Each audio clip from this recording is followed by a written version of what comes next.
Dari mimbar ini saya ucapkan selamat pagi dan salam untuk kita semua. Haleluya. Saya yakin kita semua ada dalam penyertaan dan perlindungan Tuhan. Mari kita buka Alkitab kita di seri yang kedua tentang Tuhan bekerja dengan kuasa yang tidak terlihat.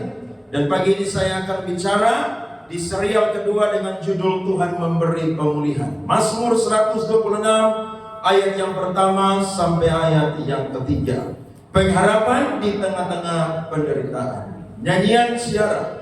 Ketika Tuhan memulihkan keadaan Sion, keadaan kita seperti orang-orang yang bermimpi. Pada waktu itu mulut kita penuh dengan tertawa dan lidah kita dengan sorak-sorai.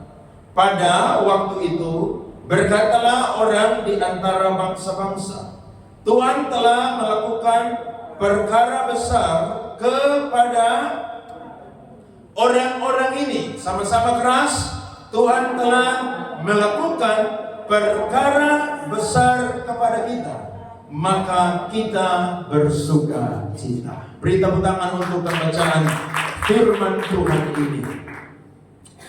Mengingat Tuhan dan segala perbuatan Tuhan adalah satu pesan Tuhan yang Tuhan berikan kepada orang Israel ketika mereka keluar dari Mesir.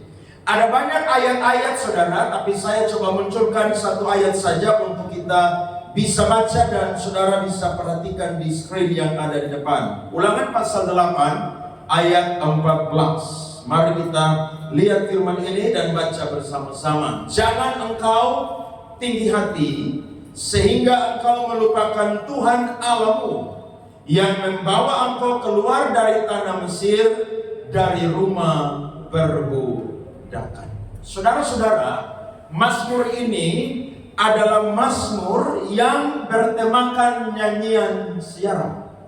Nyanyian siara atau nyanyian pendakian atau nyanyian peninggian, di mana ketika orang-orang Israel mereka pergi beribadah di Yerusalem, merayakan hari raya keagamaan yang Tuhan perintahkan, maka nyanyian siara ini selalu mereka naikkan kepada Tuhan.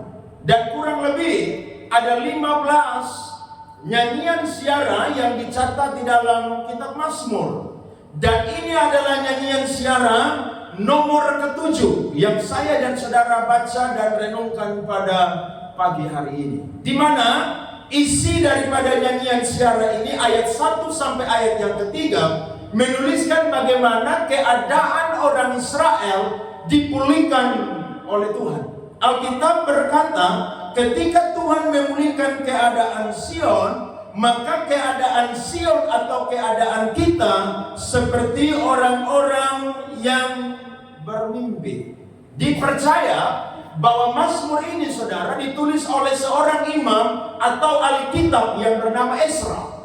Ataupun juga saudara, Matthew Henry memberikan komentar terhadap Mazmur 126 ini. Dia berkata kalau bukan Ezra yang menuliskan, maka ada beberapa nabi yang pulang bersama dengan Ezra dan mereka menuliskan tentang Mazmur ini. Dan tahukah saudara, keadaan orang Israel itu seperti orang yang bermimpi. Saudara tahu salah satu pengertian dari mimpi?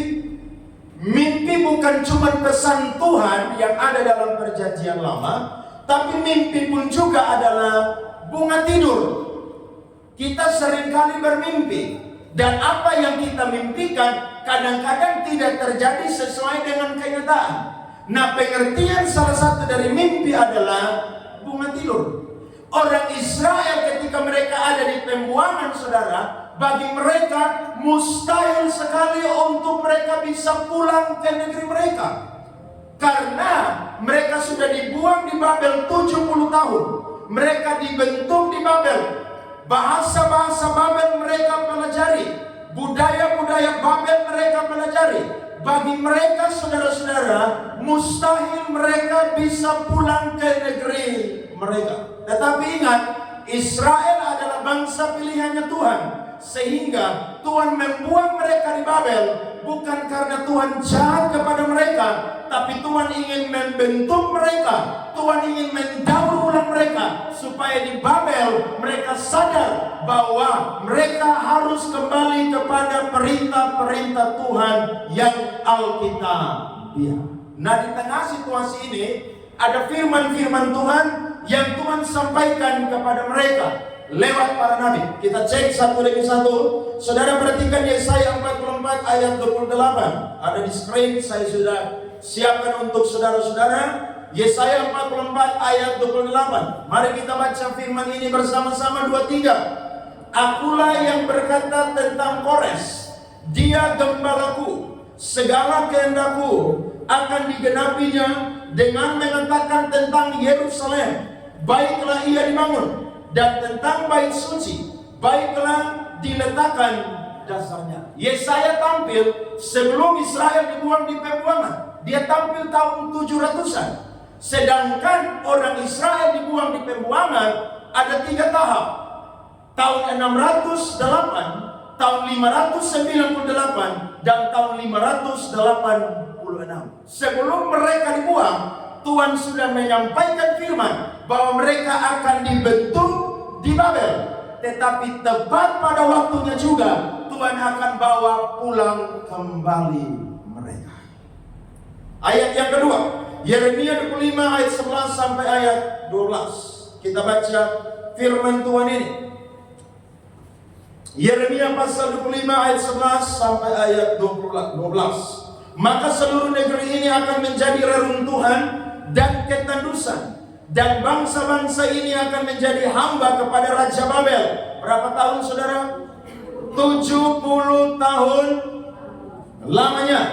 Kemudian sesudah genap ke 70 tahun itu, demikianlah firman Tuhan, maka aku akan melakukan pembalasan kepada Raja Babel dan kepada bangsa itu oleh karena kesalahan mereka, juga kepada negeri orang-orang Kasdim, dengan membuatnya menjadi tempat-tempat yang tandus untuk selama-lamanya. Dan referensi ayat ketiga, Yeremia 29 ayatnya yang ke-10 dan ayat 26 sampai 28. Saudara perhatikan latar belakang firman ini.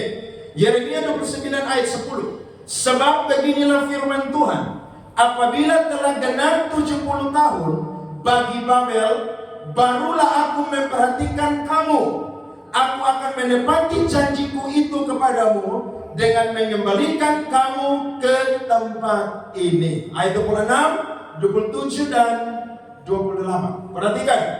Tuhan telah mengangkat engkau Sefanya menjadi imam menggantikan imam yang ada, supaya engkau menjadi pengawas di rumah Tuhan untuk memasukkan setiap orang apa saudara? Mereka menganggap Yeremia orang gila karena dia kembali mengulang nubuatan bahwa rumah Tuhan akan dihancurkan, Yerusalem akan dibakar, bahkan juga Israel akan dibuang di pembuangan selama 70 tahun. Lanjut, yang menganggap dirinya nabi dan untuk merantai lehernya dengan besi. Tetapi sekarang, mengapakah engkau tidak menegur Yeremia, orang Anatot itu yang menganggap dirinya nabi di antaramu? Bukankah ia telah mengirim pesan kepada kami di Babel? Katanya, sama-sama baca.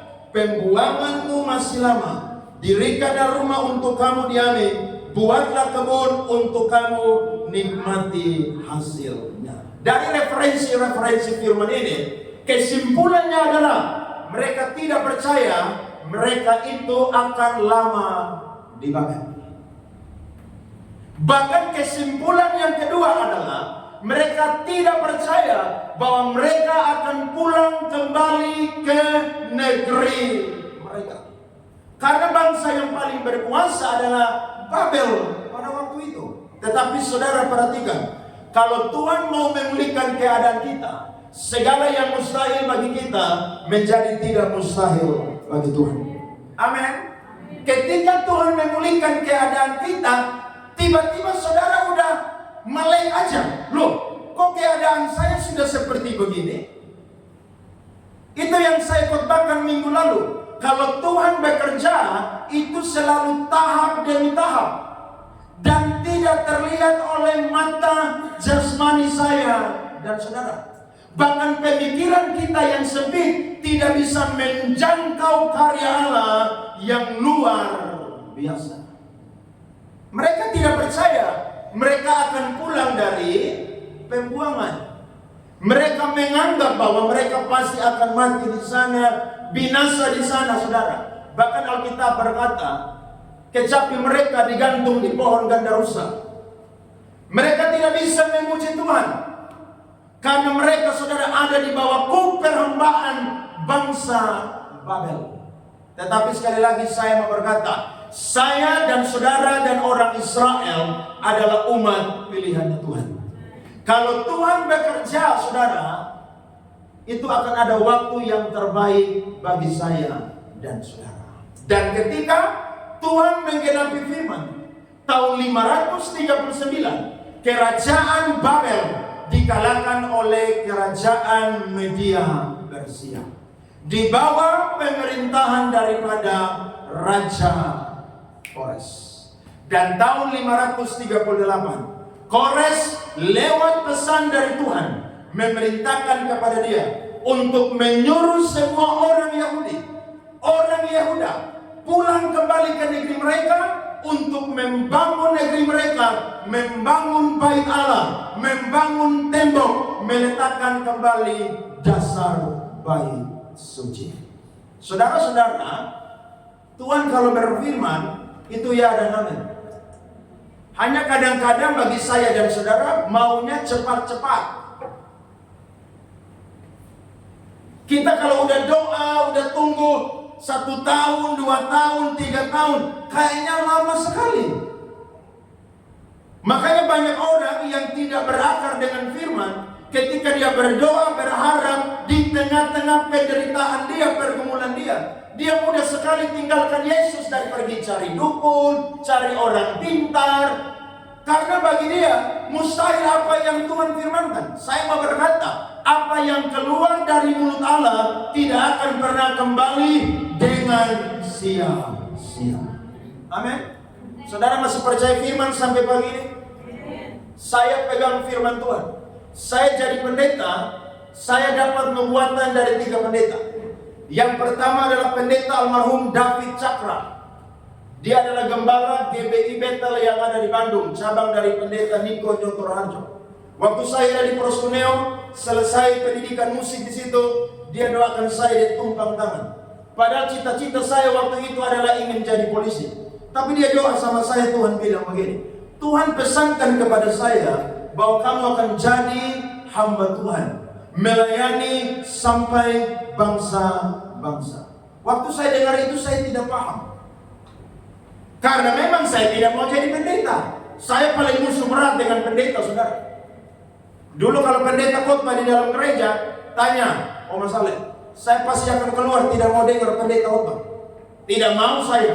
Karena buat saya, pasti pendeta itu ngomong akan hantam kita, serang kita dengan firman. Jadi udah keluar aja. Tapi tahun 2004, saudara, saya dipanggil oleh Tuhan pergi sekolah pendeta. Dan tahun 2004 itu juga saya dapat pesan dari hamba Tuhan yang berbeda, kamu akan jadi hamba Tuhan.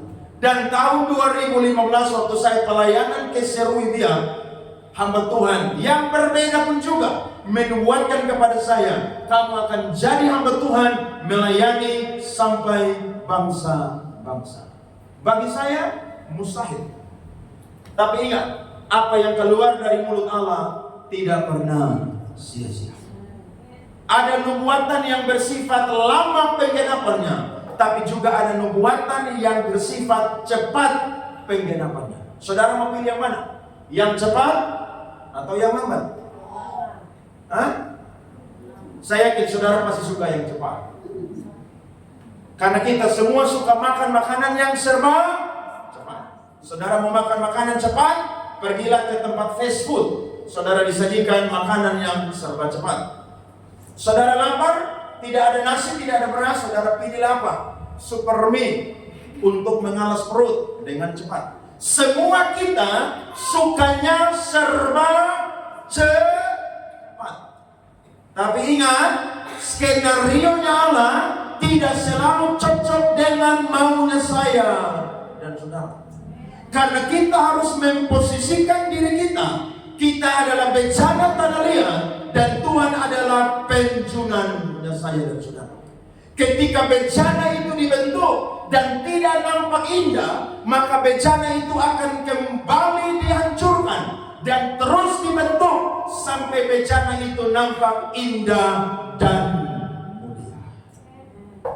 Israel tidak pernah bermimpi, tapi ternyata Tuhan mengasihi mereka dan akhirnya mereka dipulihkan. Saudara lihat ayatnya yang kedua. Alkitab berkata, pada waktu itu mulut kita penuh dengan apa? Tertawa. Dan lidah kita dengan apa, saudara? Sorak-sorai. Pada waktu itu berkatalah orang di antara bangsa-bangsa, Tuhan telah melakukan perkara besar kepada orang-orang ini.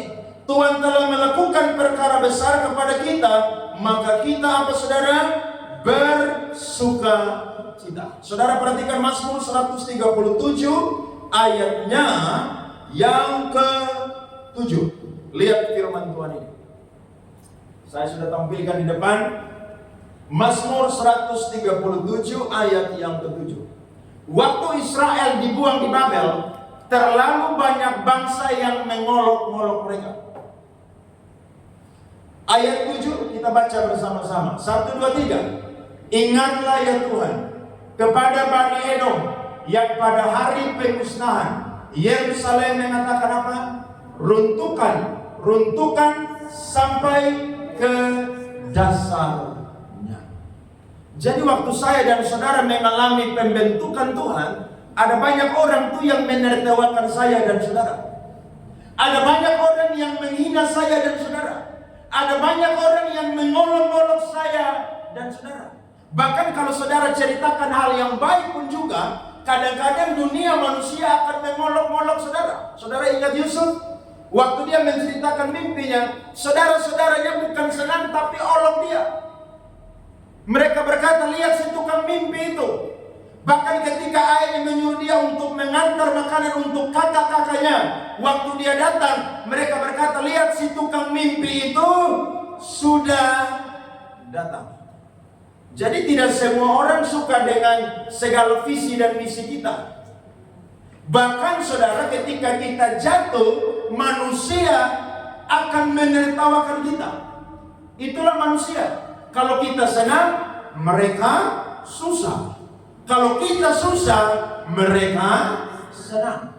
Jadi saudara mau hidup karena perkataan penilaian manusia atau karena perkataan dan penilaian daripada Tuhan? Harus hidup sesuai dengan perkataan Tuhan.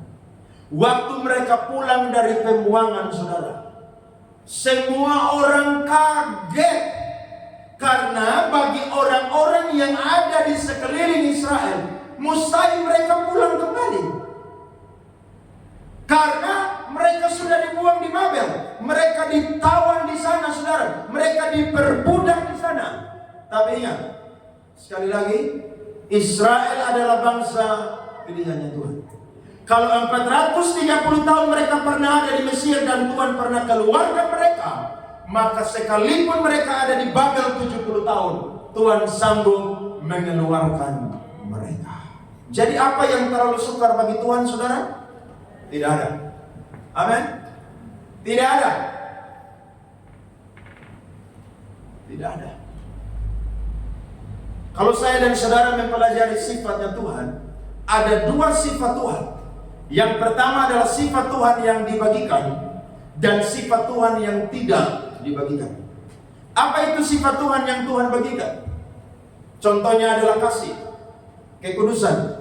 Makanya saya dan saudara harus hidup dalam kasih seperti Tuhan pun juga adalah kasih. Saya dan saudara harus hidup dalam kekudusan karena Allah yang kita sembah adalah Allah yang kudus. Tetapi ada satu sifat Tuhan yang tidak dibagikan. Yaitu apa, saudara? Omnipresence, omniscience, dan sifat-sifat Tuhan yang lainnya. Saya dan saudara tidak bisa jadi sama seperti Tuhan. Tapi sifat-sifatnya Tuhan ini mampu mengontrol, mengendalikan, dan membebaskan saya dan saudara dari segala pergumulan-pergumulannya kita. Amin. Jadi kalau hari ini saudara berdoa, keadaanmu belum dipulihkan Tuhan, berarti Tuhan bilang sabar. Saudara jangan banyak menghayal. Saudara baca firman ini supaya firman ini bisa kasih pesan kepada saya dan saudara. Kalau saudara bergumul, Tuhan, janjimu saya udah tunggu-tunggu 10 tahun, tapi kok belum juga digenapi. Saudara baca firman, saudara akan dapat pesan dari firman Tuhan. Makanya banyak orang tuh, dia jadikan Alkitab, saudara. Kemarin kami kuliah dan dosen sistematika sharing bagus sekali. Orang Kristen, saudara, kadang-kadang jadikan Alkitab itu seperti kotak obat P3K. Saudara tahu? Kotak obat P3K. Kalau saudara ke puskesmas, rumah sakit, tahu tuh. Nah, orang Kristen kadang-kadang mau baca firman Tuhan, gunakan Alkitab seperti kotak obat. Waktu dia sakit dulu baru dia cari kotak obat. Saya harap di sini tidak ada. Karena pesan saya, dorongan saya, satu hari baca firman 2 pasal. Bahkan saya sharing kemarin kuliah dengan teman-teman, ada yang berkata, satu hari kami disuruh pendeta baca Alkitab 5 pasal, saudara. Wih, 5 pasal itu berat, saudara. Baca sih baca, tapi kalau cuma baca lari-lari aja ya sama aja, nggak nangkap. Tapi pendeta berkata, di gereja kita satu hari baca Alkitab 5 pasal, supaya 1 tahun selesai. Saya yakin kalau saya suruh saudara, saudara langsung di gereja ini, jam ibadah ini pun juga, pasti saudara akan marah-marah dalam hati. Bagaimana pendeta? Kerjanya cuma doa, baca firman, siap khotbah, baca buku rohani, dan lain sebagainya. Kami kan kerja 8 jam setiap hari, belum lembur lagi di kantor. Makanya saya tahu keadaan saudara. Jadi satu hari 2 pasal. 2 pasal berat atau ringan? Saudara main HP 1 jam, enak, nyaman atau tidak nyaman? Tambah lambat, tambah enak tuh. Betul atau tidak? Tambah lambat, tambah enak tuh. Satu hari hanya 2 pasal. Saya yakin kalau kita orang Kristen sejati, kita bukan sisakan waktu untuk Tuhan, tapi sisihkan waktu untuk Tuhan. Saudara lebih suka dapat nasi sisa atau nasi yang disisihkan? Pasti saudara lebih suka dapat makanan yang nasi yang disisihkan, bukan nasi yang disisakan. Bahkan dosen kami berkata, banyak orang Kristen menjadikan Alkitab seperti buku primbon orang Jawa. Orang Jawa punya satu buku, saudara, untuk meramal, namanya adalah primbon. Jadi biasanya kalau orang Kristen, dia tidak pernah baca Alkitab, waktu dalam pergumulan dia doa, dalam nama Yesus. Tuhan kasih ayat, kasih ayat, kasih ayat. Buka itu ayat. Dia jadikan Alkitab buku primbon. Saudara tidak boleh. Ini buku adalah buku yang paling berharga dari segala buku yang ada di dunia ini. Saudara boleh kehilangan buku apapun, termasuk buku rekening boleh hilang, tapi buku ini tidak boleh hilang. Karena buku ini adalah buku kehidupan saudara-saudara. Amin. Waktu kami kuliah, dosen kami bilang begini, orang Kristen dari cara pandang dia kepada Alkitab akan melahirkan pandangan dia tentang Tuhan juga seperti apa. Kalau saudara pandang ini Alkitab adalah buku suci, buku mulia yang berharga, maka saudara akan pandang Tuhan pun juga adalah pribadi yang berharga, mulia, hebat, lebih daripada apapun juga. Amin. Jangan sakit dulu baru cari Alkitab, peluk-peluk Alkitab lagi. Suruh orang yang jaga pergi cari Alkitab yang paling besar, supaya taruh di dada. Terakhir sakit tidak napas sesak saudara. Jangan jadikan Alkitab begitu. Saudara mau tahu segala rahasia Tuhan dan rahasia kehidupan ada di dalam buku ini. Baca, bergaulah dengan dia setiap hari. Orang Israel pulang, mereka saudara dilihat oleh banyak bangsa-bangsa. Mustahil. Tapi bagi Allah tidak ada yang mustahil. Amin saudara. Sehingga Mazmur ini saudara menuliskan ada dua bagian. Yang pertama adalah ayat 1 sampai ayat yang ketiga, dan yang kedua adalah ayat yang keempat sampai ayat yang keenam. Nah, saudara perhatikan ayat 4 sampai ayat yang keenam. Ternyata di situ ada satu doa, saudara-saudara. Saya sudah pernah ngomong, dan hamba Tuhan yang berkhotbah di tempat ini juga sering ngomong, Mazmur itu ada dua jenis. Yang pertama tehillim atau tehila, yakni Mazmur pujian. Yang kedua adalah doa atau tefilot. Nah, Mazmur ini pun juga saudara adalah sebuah doa yang dinaikkan saudara ketika orang Israel sudah ada di negeri mereka. Waktu mereka pulang dari pembuangan, mereka berpikir bahwa keadaan mereka itu pasti akan aman saja. Ternyata saudara, sejarah mencatat waktu mereka sudah ada di Yehuda, Yerusalem, justru mereka dapat tantangan lagi. Tantangan dari bangsa-bangsa sekeliling mereka, dari orang-orang yang punya koneksi dengan Raja Artasasta pada zaman itu. Kita akan cek. Saudara buka Esra pasal 4 ayat 1 sampai 6. Esra pasal 4 ayat 1 sampai 6. Lihat, saya baca untuk kita semua. Ketika lawan orang Yehuda dan Benyamin mendengar bahwa orang-orang yang pulang dari pembuangan itu sedang membangun bait suci bagi Tuhan Allah Israel, maka mereka mendekati Zerubabel serta para kepala kaum keluarga dan berkata kepada mereka, biarlah kami turut membangun bersama-sama dengan kamu, karena kami pun, apa saudara? Berbakti kepada Allahmu sama seperti kamu. Lagi pula kami selalu mempersembahkan korban kepadanya sejak zaman Esarhadon Raja Asyur yang memindahkan kami kemari. Ayat 3 sampai 6 baca sama-sama.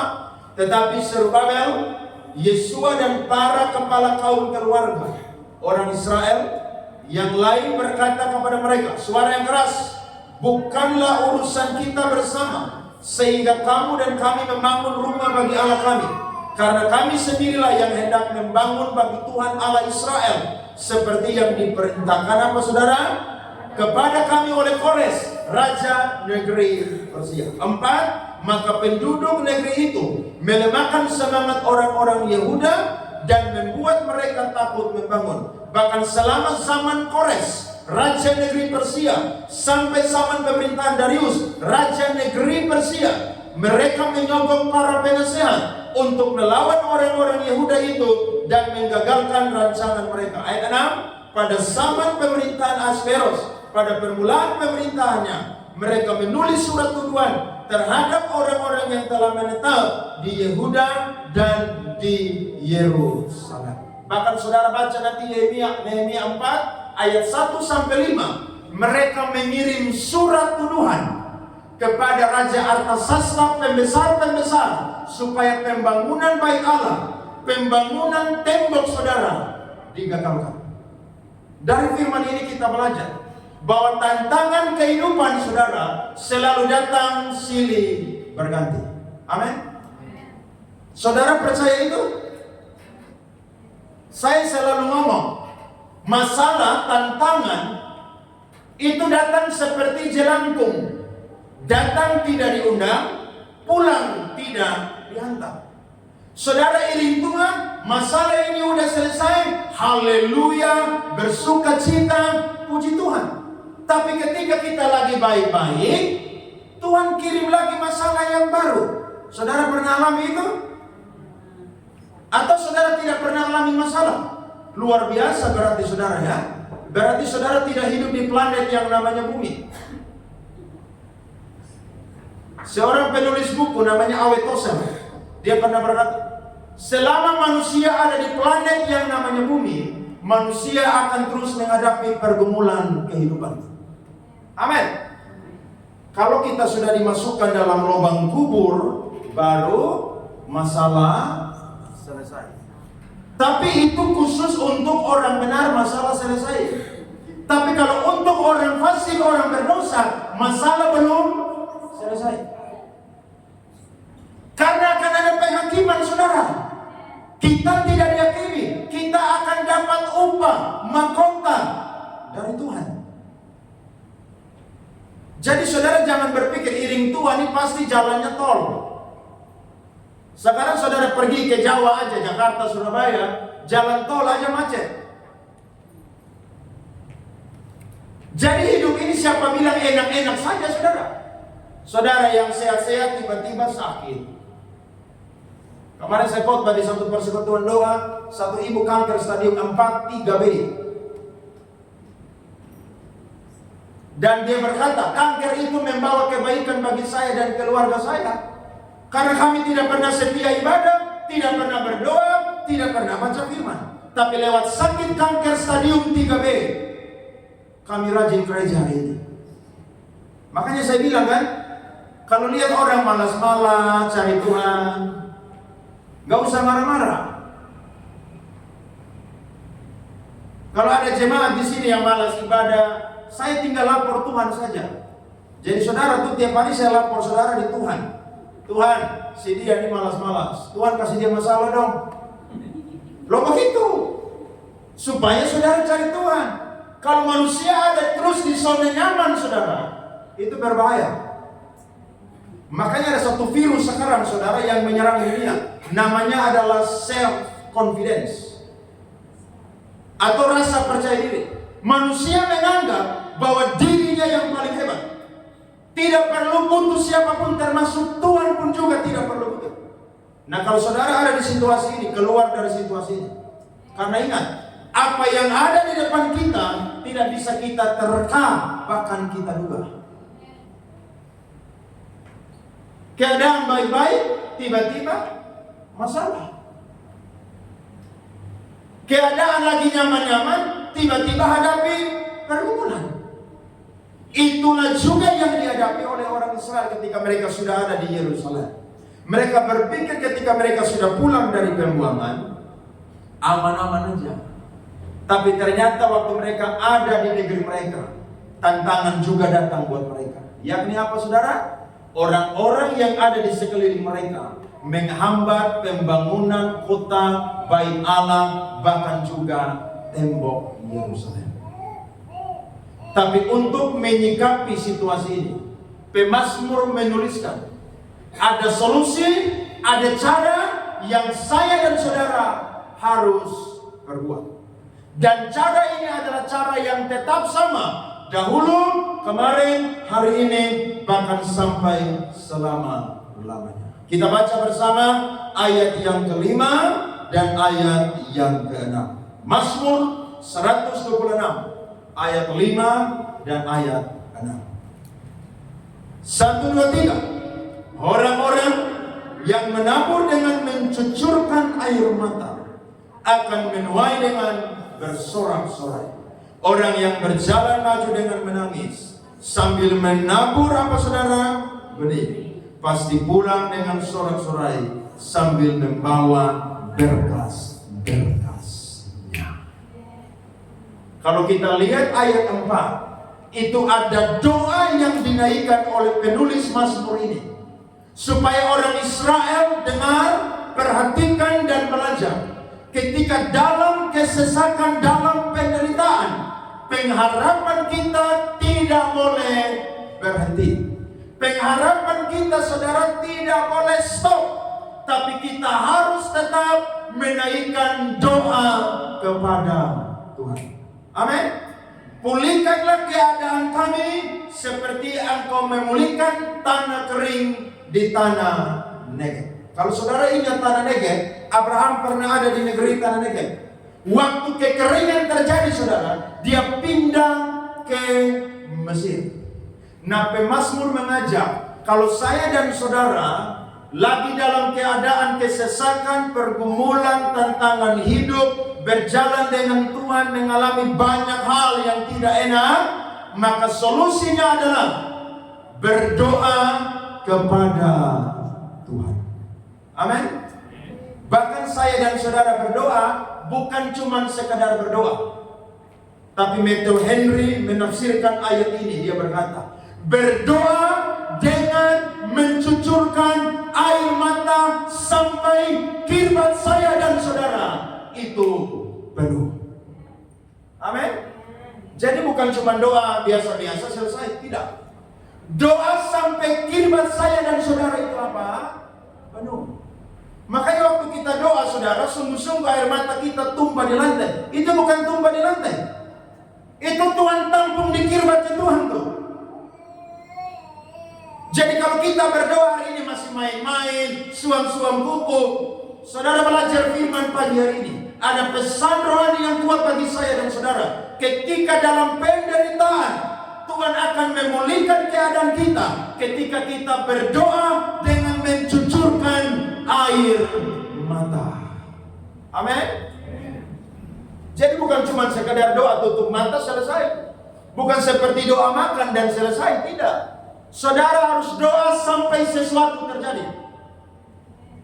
Yeremia berdiri untuk berdoa, Nehemia berdiri untuk berdoa, Ezra berdiri untuk berdoa. Untuk apa, saudara? Pemulihan Israel. Nah, kita pun juga harus seperti demikian. Ada amin, saudara? Hadapi pergumulan, hadapilah dengan doa saya dan saudara. Doa sampai kira-kira air mata saya dan saudara itu kering. Banyak orang Kristen berpikir kalau doa, ya sudah, kalau Tuhan tidak tolong selesai. Tidak. Doa itu, saudara, harus dilakukan terus menerus.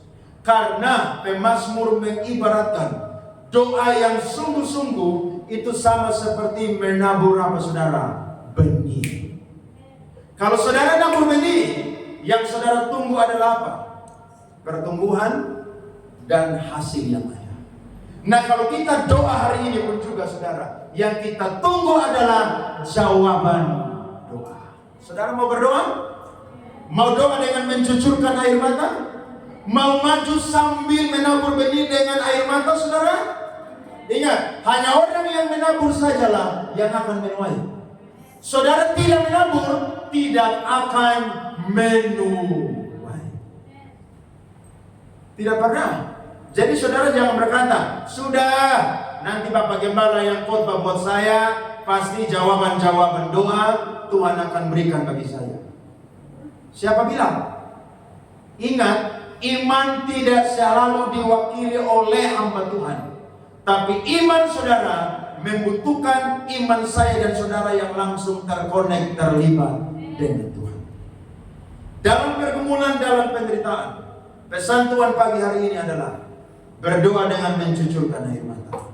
Maju dengan serius, sungguh-sungguh dengan Tuhan. Jadi waktu kita hadapi persoalan, menangis itu baik, saudara.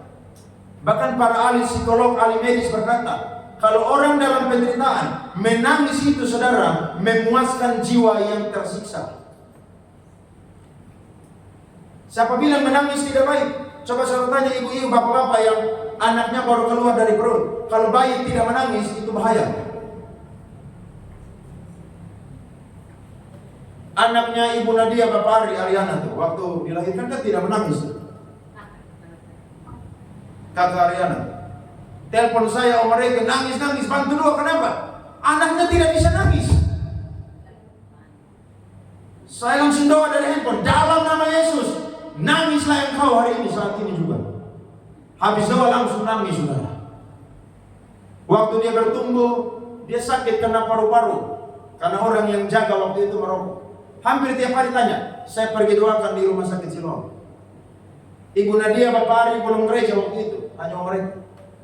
Tapi saya bersyukur, lewat badai yang mereka hadapi, membawa mereka datang ke tempat ini berjumpa. Amin, saudara. Jadi kalau ada pergumulan, doa sampai sesuatu terjadi. Doa keluarkan air mata. Tuhan akan tampung air mata saya dan saudara di tirbannya Tuhan. Ada amin, saudara? Percaya Tuhan memberi pemulihan. Kalau dulu Dia memberikan pemulihan, kemarin Dia memberikan pemulihan, hari ini Dia memberi pemulihan, bahkan besok pun juga Dia akan memberikan pemulihan bagi saya dan saudara. Beri tepuk tangan kepada Tuhan. Mari bangkit berdiri, saudara.